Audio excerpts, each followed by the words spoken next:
The story of those youngsters who became devoted to the religion of Islam and to the worship of Allah alone became well known. The king was informed about them and was told, "Those people left your religion and mocked and defied your idols." The king called them to his court and ordered them to leave Islam. He threatened them with killing if they declined. He claimed that they were young and they did not have mature mind. Hence, he did not want to kill them immediately. Instead, he wanted to give them enough time to think before he would carry out his threat. Then he sent them back to their homes. In the meantime, King Dakanos traveled. Those young men took advantage of his departure and consulted each other about running away to rescue their faith in their religion. One of them said, "I know a cave in the mountain. My father used to secure the sheep in it. Let us go there and hide until Allah grants us victory." They all agreed to that idea. They went outside playing and rolling the ball in front of them so that nobody would notice them.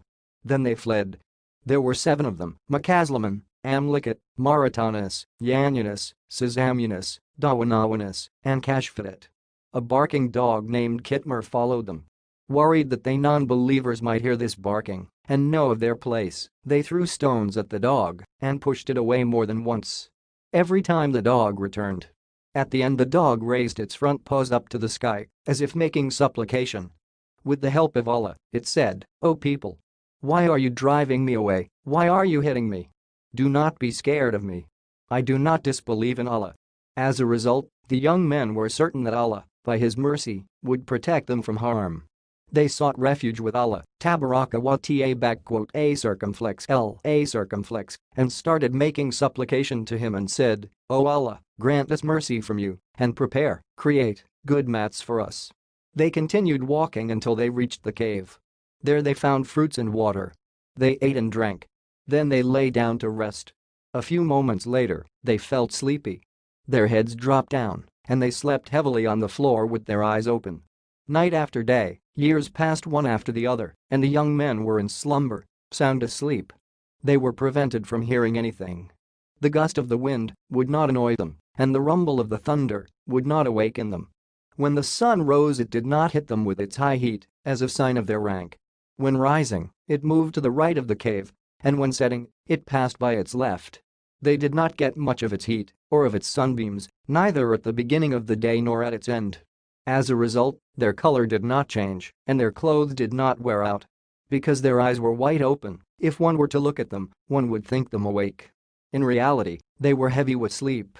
Their eyes were left open because it was better for their eyes to be exposed to the air so that they would not get impaired with lengthy closure. It was also narrated that an honorable angel was in charge of turning them around. They were turned on their left and right sides twice a year so their bodies would not decay. If one was to look at them, one would be frightened by them and run away. People could not see them and could not approach them. After 309 years of sleep, Allah woke them up. They could not stand the hunger they had. They asked one another about the length of the stay. One of them said, "We stayed 1 day or less than a day." Another one said, "We went to sleep this morning, and now the sun is getting ready to set." The fourth one said, "Let us stop wandering. Allah knows best how long we stay." After the hundreds of years that had passed, King Dakanos passed away. A pious Muslim king replaced him. For some reason the king became distressed. So he made a supplication to ask Allah to make showing the proof of the truth easy. At the time, Amlicat, one of the men in the cave who was sent in search of food, reached the city of Ephesus. He was fearful and watchful. The changes in the landmarks and the structure of the buildings surprised him. That area used to be an open land for the sheep to graze. Now there were high castles. Other castles had collapsed.